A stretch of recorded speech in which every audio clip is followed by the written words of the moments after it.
गुरुर्ब्रह्मा गुरुर्विष्णू गुरुर्देव महेश्वरा सद्गुरु साक्षात परब्रह्मा तस्मै श्री सद्गुरुवे नमः। जय जय रघुवीर समर्थ श्रीराम समर्थ। सद्गुरु चरणांना नतमस्तक होऊन आपण या शुभ्र सकाळच्या तेजोमय वातावरणामध्ये सर्वजण उपासना करूनच हे निरूपण श्रवण करायला बसलेले आहात असं समजून आपण या निरूपणास सुरुवात करूया। मायबाप सज्जनांचं स्वागत आहे। आत्ताच बघा महिला दिन झालेला आहे आणि हा महिला दिनाचं विशेष म्हणजे महिलांनी पुरुषांनी अतिशय जोमामध्ये अतिशय आनंदी होऊन हा महिला दिन साजरा केला। सगळ्यांनी स्टेटससुद्धा ठेवले, व्हॉट्सअप स्टेटस ठेवले, इंस्टाग्राम स्टोरी ठेवली, पण त्याच्यामध्ये महिलांवरचा अंधकर्म जीवन जाईल का बरं? कधीतरी विचार करायला हवा। समर्थांनी सांगितलेलं आहे ना, जीवनामध्ये या कलियुगामध्ये तुम्हाला भरपूर अशा गोष्टी मिळतील का ज्यानं तुमच्या जीवनामध्ये तुम्हाला पैसा मिळेल, पण तुमच्या जीवनामधला अत्याचार आहे ना तो कधीच दूर होणार नाही। त्यासाठी समर्थ विचार असावे लागतील। आपल्या मनामधला जो अहंकार आहे ना, प्रत्येक मनुष्याला श्रेष्ठ कोण बनवतो बरं?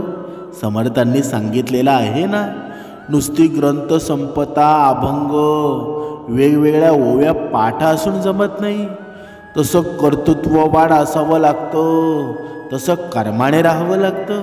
आपण आता या कलियुगामध्ये पाहत आहोत, एवढे हे अत्याचार वाढलेले आहेत ना, ज्याचे वेद तोंडपाठ आहेत, ज्याचे ग्रंथ तोंडपाठ आहेत, तो सुद्धा या वाममार्गाकडे आहे, तो सुद्धा अत्याचार करत आहे। मग नक्की ही भक्ती नक्की करावी कशी? ज्याचं सर्व काही तोंडपाठ आहे तो सुद्धा चुकतो, म्हणजे ही भक्ती आहे ना ती कर्माची भक्ती आहे। आणि जो मनुष्य कर्माने भक्ती करतो ना, नियमामध्ये राहून भक्ती करतो, तोच सर्वात श्रेष्ठ आहे ना। आणि समर्थ विचार आपल्याला हेच शिकवतात, परश्री माते समान परधन भयावं। हे दुसरं कुठे तुम्हाला मिळेल का बरं? कधीच नाही ना।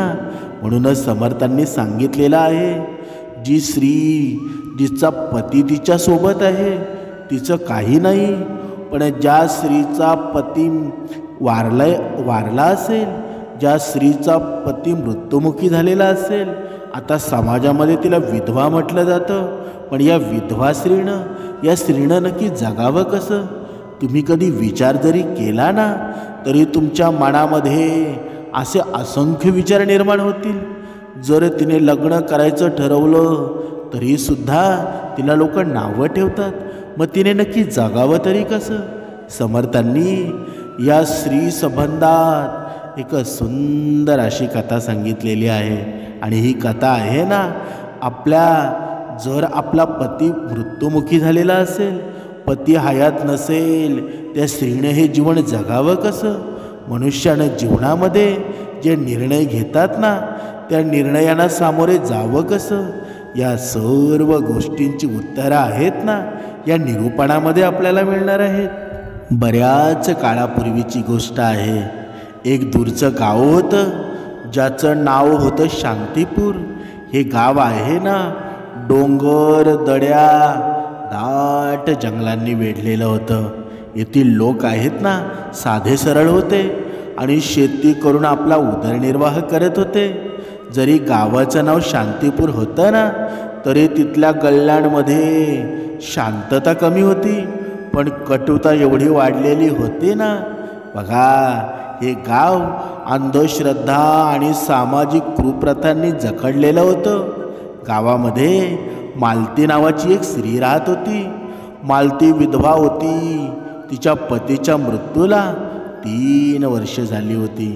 जेव्हा तिच्या पतीचं म्हणजे गोपाळदास यांचं आजारानं निधन झालं, तेव्हापासून तिच्या जीवनामध्ये अश्रू आणि टोमण्यांशिवाय काहीच उरलेलं नव्हतं. गोपालदास गावातील एक साधा शेतकरी होता. त्याचं घर लहानसं होतं, पण त्याच्यामध्ये मालतीसोबत त्याचं प्रेम आणि परस्पर समजूतदारपणा होता. मात्र गोपालदासांच्या मृत्यूनंतर मालतीचं जीवन अंधारकामय झालं. गावकऱ्यांनी तिला अशुभस्त्री मानायला सुरुवात केली. गावातील स्त्रिया तिच्यासोबत बसायला आणि बोलायला सुद्धा बघा टाळाटाळ करू लागल्या. पुरुष तिला टोमणे मारत असत, तिचा अपमान करत असत आणि मुलांना तिच्या घराजवळ जाऊ देत नसत. त्यांना बजावलं जाई.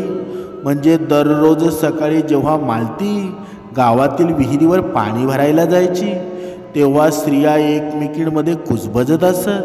पहा, ही अभागी बाई आली आहे, हिचे पाय जिथे लागतात तिथे काहीतरी अशुभ घडतं. मालतीनं हे टोमणे आहेत ना अनेकदा दुर्लक्षित करण्याचा प्रयत्नसुद्धा केला, पण त्यांचे शब्द तिच्या हृदयाला ओरखडे घालत राहिले. रात्री तिच्यासाठी अधिक कठीण असायच्या. बघा, तुम्हाला माहीतसुद्धा असेल, ज्या स्त्रीचा पती मेलेला असेल ना, त्या स्त्रीला जीवन जगणं खूप कठीण जातं. पण खंबीर राहा, समर्थ विचार तुमच्यासोबत आहेत.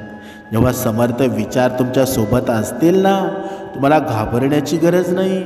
म्हणजे हे संपूर्ण गाव जेव्हा गाढ झोपलेला असताना मालती अंगणामध्ये बसून आकाशाकडे पाहायची. चंद्राच्या चांदण्यात तिच्या डोळ्यांमध्ये अश्रू तरळायचे. ती अनेकदा आपल्या पतीच्या तसबिरीसोबत दिवा लावून रडायची आणि देवाला विचारायची, शेवटी मी असं कोणतं पाप केलं होतं देवा, माझं आयुष्य नरकासारखं बनलं. अनेकदा तिला गाव सोडून जावंसं वाटायचं, पण कुठे गेली असती? तिचे आई वडील बऱ्याच आधी वारले होते. विधवा होताच भावंडाणंही तिला सोडून दिलं होतं. एक दिवस जेव्हा मालती आपल्या तुटक्या फुटक्या झोपडीबाहेर बसलेली होती, तेव्हा तिनं पाहिलं की गावाच्या बाहेरच्या रस्त्यावरून 3 साधू येत होते. बघा, हे निरूपण आहे ना, बारीक कान देऊन ऐका.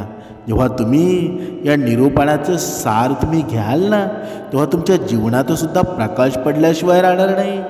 बघा, तेव्हा ते 3 साधू तिला दिसले. त्यांची दाढी शुभ्र होती, ते भगवे वस्त्र घालून चालले होते आणि त्यांच्या चेहऱ्यावर असं तेज होतं ना, पण डोळ्यात एक विचित्र गूढ चमक झळकत होती. गावकऱ्यांनी त्या साधूंना पाहताच त्यांच्याभोवती गर्दी केली. सर्वांनी त्यांच्या चरणांना स्पर्श केला आणि आशीर्वादसुद्धा मागितला. गावाच्या मुखियानं साधूंना विनंती केली, महाराज, कृपया काही दिवस आमच्या गावामध्ये राहा, आम्हाला तुमच्या आशीर्वादाची गरज आहे. साधूंनी गावात थांबण्यास संमती दिली आणि त्यांची नजर मालतीवर पडली. त्यातील सर्वात वृद्ध साधून मालतीकडे पाहतच म्हटले, ही स्त्री दुःखांनी वेढलेली आहे, पण तिच्या भाग्यात काहीतरी विलक्षण लिहिलं आहे. गावकऱ्यांना हे ऐकून आश्चर्य वाटलं. त्यांना विश्वास बसत नव्हता की तीचं मालती, जिला ते अशुभ मानायचे, तिच्या नशिबात काहीतरी खासं असू शकतं. मालती स्वतःही चकित झाली होती. तिच्या मनामध्ये आता प्रश्न निर्माण झाले होते, हे साधू नक्की कोण असावेत आणि ते माझ्या भाग्याबद्दल असे का म्हणत आहेत बरं? 3 साधू गावाच्या मध्यभागी असलेल्या एका जुन्या मंदिरामध्ये राहिले. ते अनेक दिवस ते मंदिर होतं ना, ओसाड पडलेलं होतं. पण साधू आल्यावर तिथे पुन्हा चैतन्य निर्माण झालं. गावकरी त्यांना पाहण्यासाठी रोज तिथे जाऊ लागले आणि त्यांचं प्रवचन ऐकू लागले. मालती ही मंदिराबाहेर उभी राहून साधूंच्या गोष्टी ऐकत असे, पण गावातील लोक तिला आत जाऊ देत नव्हते. एक दिवस जेव्हा सर्व लोक प्रवचन ऐकत होते ना, तेव्हा सर्वात वृद्ध साधू म्हणाले, प्रत्येक व्यक्तीच्या जीवनामध्ये दुःख येतात, पण फक्त तोच व्यक्ती आपलं भाग्य बदलू शकतो जो आपल्या आत लपलेल्या रहस्यांना ओळखतो. मालतीला हे ऐकून काहीतरी वेगळेपणा वाटला. तिला विचार आला, मी माझ्या दुःखापासून मुक्त होऊ शकते का? मी माझं भाग्य बदलू शकते का? तीन साधू कोण होते? तिन्ही साधू साधे लोक नव्हते. त्यांच्या डोळ्यात खोल समज होती आणि त्यांच्या शब्दांमध्ये अपार शक्ती होती. पहिल्या साधूचं नाव होतं ज्ञानानंद. त्या आध्यात्मिक ज्ञानाचे ज्ञाता होते. त्यांचं म्हणणं होतं की दुनियेत कोणतेही दुःख संपत नाही जोपर्यंत मनुष्य स्वतःला ओळखत नाही. दुसऱ्या साधूंचं नाव होतं कर्मानंद.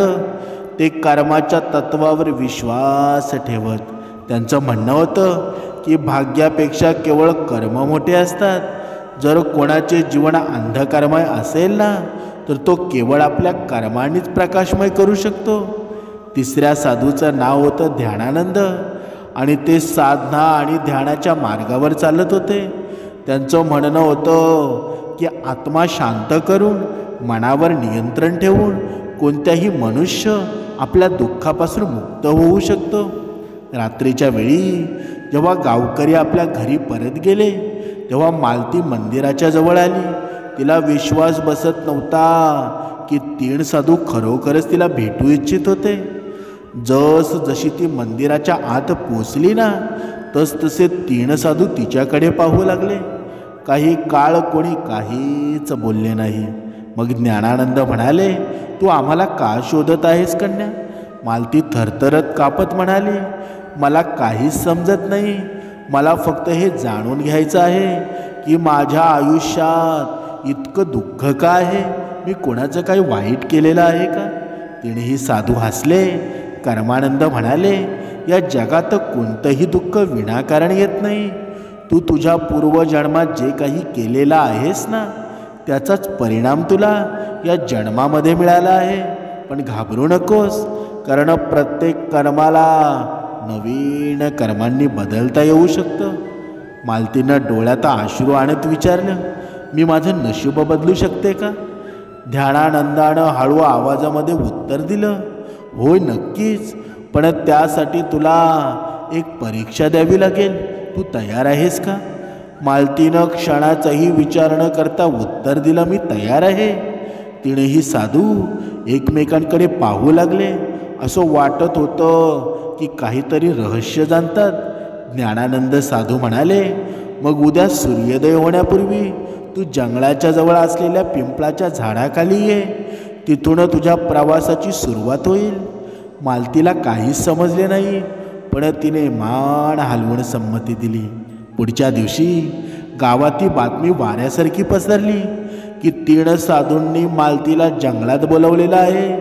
गावातील लोक एकमेकांमध्ये चर्चा करू लागले, हे साधू तिला काही वरदान देणार आहेत का, की तिला शाप मिळेल? गावातील काही स्त्रिया कुजबुजू लागल्या, कुठेतरी हे साधू आपल्याला फसवत तर नाहीत ना? पण मालतीला या गोष्टीशी काहीही देणं घेणं नव्हतं. तिला फक्त याचीच चिंता होती की अखेर जंगलात तिच्यासोबत काय होणार आहे. त्या रात्री मालती झोपू शकली नाही. ती वारंवार विचार करत होती, खरंच कोणी माझी मदत करू शकतो का, की हे देखील एक फसवणूक आहे? पण आता तिने ठरवलेलं होतं की काहीही झालं तरी दुसऱ्या दिवशी सूर्योदय होण्यापूर्वी जंगलाजवळ पोचेल. जेव्हा ती जंगलामध्ये पोचली तेव्हा ही तीनही साधू तिथे उभे होते. ते गहन तपस्येमध्ये मग्न होते. त्यांच्या सभोवताली एक विलक्षण शांतता पसरलेली होती. मालतीनं हात जोडून प्रणाम केला आणि म्हणाली, मी आली आहे महाराज. आता मला सांगा, माझी परीक्षा काय आहे? ज्ञानानंद साधूने डोळे उघडले आणि म्हणाले, हे जग एक मृगजळ आहे. तो हे समजतो तोच आपले नशीब बदलू शकतो. पण त्या अगोदर तुला एक परीक्षा द्यावी लागेल. कर्मानंद म्हणाले, आम्ही तुला या जंगलामध्ये सोडून जात आहोत. तुला संपूर्ण रात्र येथे एकटीच राहावं लागणार आहे. हे जंगल खूप रहस्यमय आहे. येथे जंगली प्राणी देखील आहेत, अदृश्य शक्ती देखील आहेत. पण जर तू तुझ्या भीतीचा त्याग केलास ना, तर तू पहिली परीक्षा उत्तीर्ण होशील. मालतीला हे ऐकून धक्काच बसला. रात्रभर जंगलात एकटी ती घाबरली, पण तिने आपल्या मनामध्ये धैर्य एकत्र केलं आणि म्हणाली, मी तयार आहे. तीनही साधू हसले आणि म्हणाले, आम्ही उद्या सकाळ सूर्योदयानंतर येथे येऊ. तोपर्यंत तुला येथे एकटीलाच राहावं लागेल. इतके बोलून तीनही साधू जंगलाच्या दुसऱ्या टोकाकडे निघून जातात आणि मालती एकटीच तेथे राहते. संध्याकाळ होताच जंगलात अंधार दाटून आला. सर्वत्र विचित्र विचित्र आवाज येऊ लागले. दर कुठल्या तरी झाडावर घुबड ओरडत होतं. झुडपांमध्ये काहीतरी हालचाली होत असल्याचा तिला आवाज येत होता. मालतीनं आपल्या मनाला सावरलं आणि एका झाडाखाली बसली. पण जशी जशी रात्र गडद होत जाते ना, तसा तिचा भीतीचा स्तर वाढू लागतो. अचानक तिला जाणवतं कुठली तरी सावळी तिच्या दिशेने सरकत आहे. तिचे हृदय जोरजोराने धडधडू लागलं.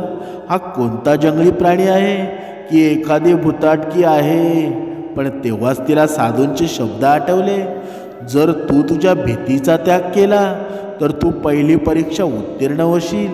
तिने डोळे बंद केले, खोल श्वास घेतला आणि स्वतःला म्हणाली, मला घाबरायचं नाही. मी येथे एकटी नाही, माझ्यासोबत साक्षात भगवंत आहे. इतका विचार करताच ती सावळी हळूहळू नाहीशी होऊ लागली. रात्रभर ती भीतीशी लढत राहिली. कधी कुठले आवाज ऐकू येत, कधी काहीतरी विचित्र स्पंदनं जाणवत होती. पण तिने स्वतःला स्थिर ठेवलं आणि हिंमत सोडली नाही. जसे सूर्योदयाच्या पहिल्या किरणांनी जंगल उजळून टाकलं ना, मालतीनं सुटकेचा श्वास सोडला. थोड्या वेळाने तीनही साधू तिथे पोचले आणि त्यांनी पाहिलं की मालती हसत होती. ज्ञानानंद म्हणाले, कन्या, तू तुझी पहिली परीक्षा उत्तीर्ण झाली आहेस. तू भीतीवर विजय मिळवला आहेस. आता तू तुझ्या जीवनाचा मोठा बदल होणार आहे. मालतीच्या डोळ्यामध्ये आशेची किरण चमकत होती. तिला समजलं होतं की भीती फक्त आपल्या मनामध्ये असते आणि जेव्हा आपण तिचा सामना करतो ना, तेव्हा ती आपोआप नष्ट होते. जंगलात भीतीने भरलेली ती रात्र घालवल्यानंतर मालतीच्या डोळ्यामध्ये आता भीतीच्या जागी आत्मविश्वास झळकत होता. जेव्हा सूर्योदयाच्या पहिल्या किरणांनी जंगलाच्या फांद्यातून तिच्या चेहऱ्यावर प्रकाश टाकला ना, तेव्हा तिला जाणवलं की ती पूर्वीपेक्षा अधिक शांत झालेली आहे, सक्षम झालेली आहे. तीनही साधू हसले होते. ज्ञानानंद म्हणाले, कन्या, तू पहिली परीक्षा उत्तीर्ण झालीस. आता दुसऱ्या परीक्षेसाठी तयार हो. मालतीनं नम्रतेने डोकं झुकवलं आणि म्हणाली, साधू महाराज, मी तयार आहे. तीनही साधू मालतीला घेऊन एका डोंगराच्या टोकावर असलेल्या जुन्या मंदिरामध्ये जातात. हे मंदिर दिसायला साधं होतं, पण तिथे एक अद्भुत ऊर्जा जाणवत होती. जसे जसे मालतीनं मंदिराच्या उंबरठ्यावर पाऊल ठेवलं, तिला आपल्या शरीरामध्ये एक हलकी थरथर जाणवली. तेव्हाच ध्यानानंद म्हणाले, आता वेळ आली आहे की आम्ही तुला आमच्या खऱ्या रूपामध्ये सांगावं. मालती चकित झाली. तुमचं खरं रूप म्हणजे काय बरं? ज्ञानानंद यांनी डोळे बंद केले आणि अचानक त्यांच्या शरीरातून एक तेजस्वी प्रकाश निघू लागला. त्याच क्षणी कर्मानंद आणि ध्यानानंदही त्या प्रकाशाने झळाळून गेले.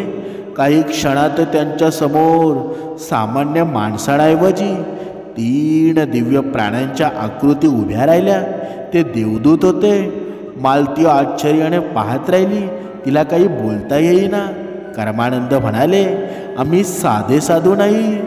आम्ही तिघे ब्रह्मा, विष्णू आणि महेश आहोत, यांचे दूत आहोत. आम्ही या पृथ्वीवर एका विशिष्ट उद्देशासाठी आलो होतो. ध्यानानंद पुढे म्हणाले, आम्हाला आदेश मिळाला होता की आम्ही अशा व्यक्तीची परीक्षा घ्यावी जी आपल्या भाग्याला खऱ्या अर्थानं बदलण्याची इच्छुक असेल, आणि आम्ही तुला निवडलं. मालतीच्या डोळ्यामध्ये अश्रू तरळले. तिला आता समजलं होतं की साधू सामान्य संत नव्हते. ज्ञानानंद म्हणाले, तू भीतीवर विजय मिळवला आहेस, पण आता तुला अजून एक परीक्षा द्यावी लागेल. त्यागाची परीक्षा. मालतीनं विचारलं, त्याग कसा करावा लागेल बरं? कर्मानंद म्हणाले, तुला तुझी सर्वात प्रिय वस्तू सोडावी लागेल. ती वस्तू जी तुला सर्वात जास्त प्रिय आहे मालती विचारामध्ये पडते. तिच्याकडे तसं काहीच नव्हतं. मग तिला आपल्या पतीचा फोटो आठवला. गोपाळदास यांच्या मृत्यूनंतर ती एकच गोष्ट होती ज्यानं तिला त्यांच्याशी जोडून ठेवलं होतं. जेव्हा कधी ती दुःखी व्हायची ना, तेव्हा तो फोटो पाहायची, आपल्या पतीच्या आठवणीमध्ये रमायची. ती हळू आवाजात म्हणाली, म्हणजे मला माझ्या पतीचा फोटो सोडावा लागेल का?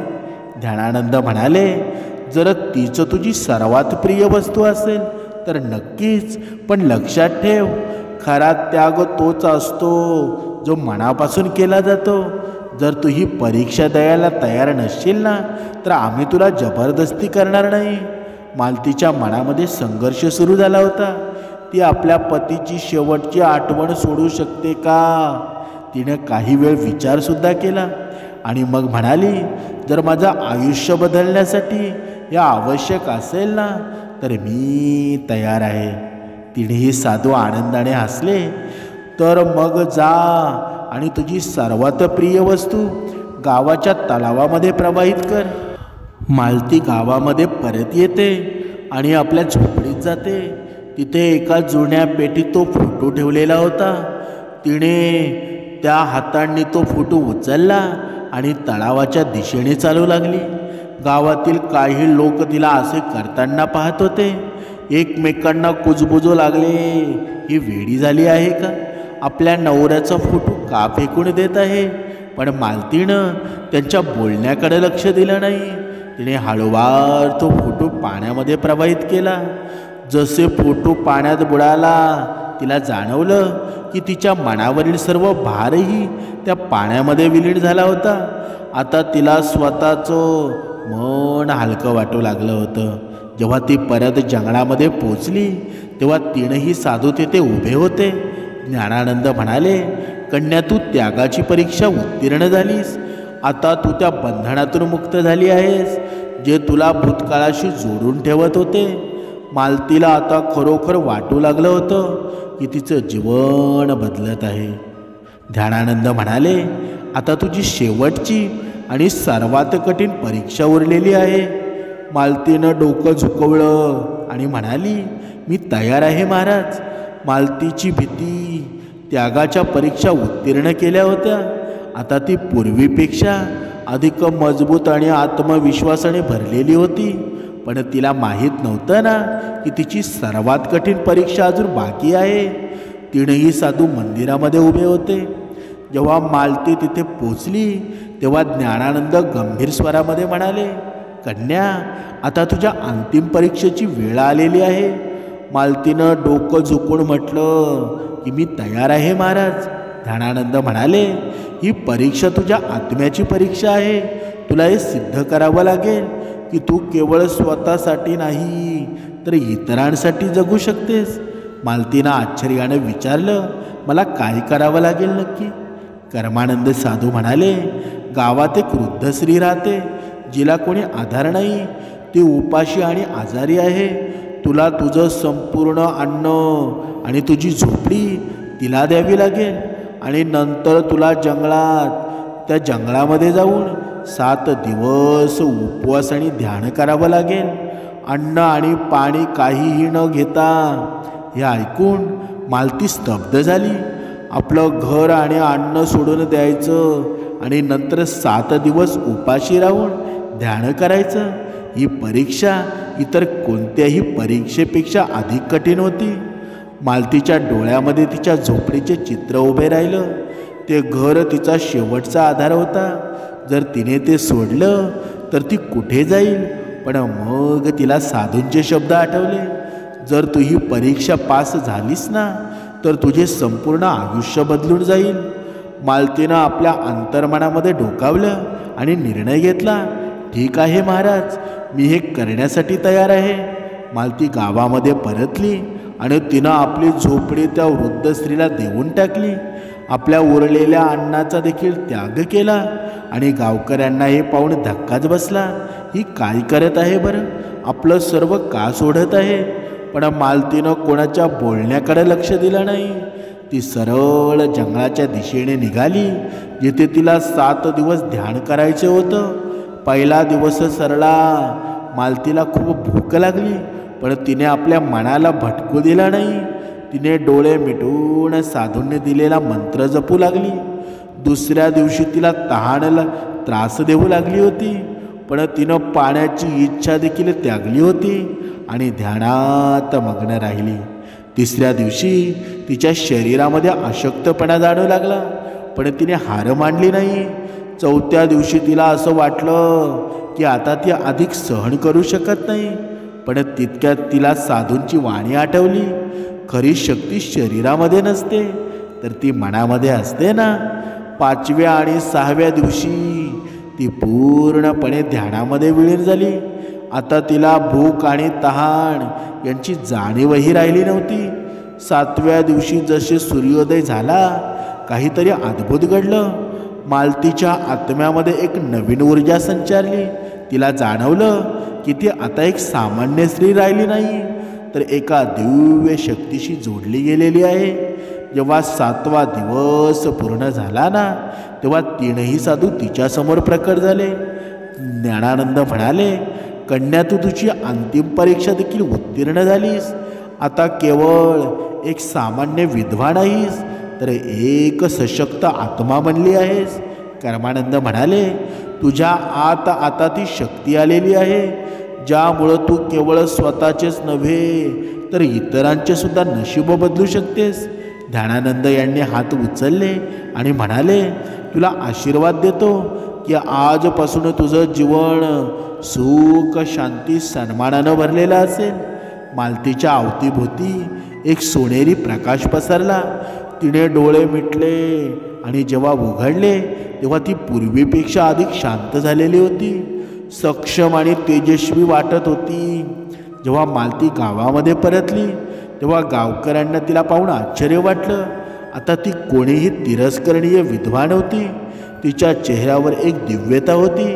तिच्या डोळ्यामध्ये आत्मविश्वास झळकत होता. गावकऱ्यांनी जेव्हा तिला पूर्वी तिरस्कृत केलं होतं ना, आता तिच्या पाया पडायला सुरुवात केली.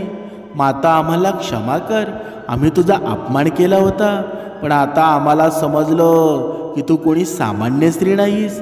मालती हसली आणि म्हणाली, खरी शक्ती बाहेर नसते, ती आपल्या आतमध्येच असते ना. जेव्हा आपण आपला भीती, मोह, अहंकाराचा त्याग करतो ना, तेव्हाच आपल्याला खरी शक्ती प्राप्त होते. गावकऱ्यांनी तिला गावाची सन्माननीय महिला म्हणून घोषित केलं. आता ती संपूर्ण गावाची मार्गदर्शक बनली होती. तीनही साधू पुन्हा तिच्यासमोर प्रकट झाले. ज्ञानानंद साधू म्हणाले, आमचं कार्य आता पूर्ण झालेलं आहे, आता आम्हाला परत जावं लागेल. मालतीनं हात जोडला आणि म्हणाली, मी तुमची अत्यंत आभारी आहे महाराज. तुम्ही मला शिकवलं की खरा आनंद, खरी शक्ती आपल्यामध्ये आतमध्येच असते. कर्मानंद हसले आणि म्हणाले, तू आता केवळ स्वतःसाठी नाही, तू संपूर्ण जगासाठी जगशील. ध्यानानंद यांनी हात वर करून आशीर्वाद दिला. तुझं आयुष्य आता एका नव्या प्रकाशानं भरलेलं असेल. इतकं बोलताच तीनही साधू प्रकाशात परिवर्तित झाले आणि आकाशामध्ये विलीन झाले. आता मालती केवळ एक विधवा नव्हती, ती संपूर्ण गावाची मार्गदर्शक बनलेली होती. तिनं गावात शिक्षण, सेवा, परोपकाराची एक नवीन लहर निर्माण केली. जिथे आधी लोक तिला आपशकुनी समजत होते ना, आता ते तिच्या सल्ल्याशिवाय कोणताही निर्णय घेत नव्हते. आता ती फक्त मालती नव्हती, ती माता मालती बनली होती. म्हणजे या पूर्ण कथेचं तात्पर्य काय आहे बरं? समर्थांनी सांगितलेलं आहे, भीतीवर विजय मिळवल्यानं आपल्याला खरी शक्ती प्राप्त होत असते. त्याग आणि समर्पणानं आहे ना, जीवनात नवीन उंची मिळते. आणि खरा बदल आहे ना, हा कलियुगातला मनुष्य खरा बदल बाहेरून करतो, पण बाहेरून करून काही फायदा आहे का? तो बदला आतून घडवायला हवा. जो स्वतःला बदलू शकतो ना, तो संपूर्ण समाजाला सुद्धा बदलू शकतो. 3 साधू आणि विधवा मालतीची ही कथा आहे ना, आपल्याला हेच शिकवते की आपलं भाग्य आपल्याच हातामध्ये आहे. जर आपण आपल्या भीतीचा, आपल्या मोहाचा आणि आपल्या अहंकाराचा जर त्याग केला ना, तर आपण जीवनामध्ये काहीही साध्य करू शकतो. म्हणून जीवनामध्ये दुसऱ्याच्या जीवनामध्ये सुख निर्माण करा. आपण आपलं कर्तव्य, आपण आपले कर्म विसरू नका. आपण आपल्या जीवनाशी संघटित होऊन जर एकत्र आलात ना, आपलं मन घट्ट जर केलं ना, तर किती जरी मोठं दुःख असेल त्याला तुम्ही नष्ट करू शकता. जय जय रघुवीर समर्थ.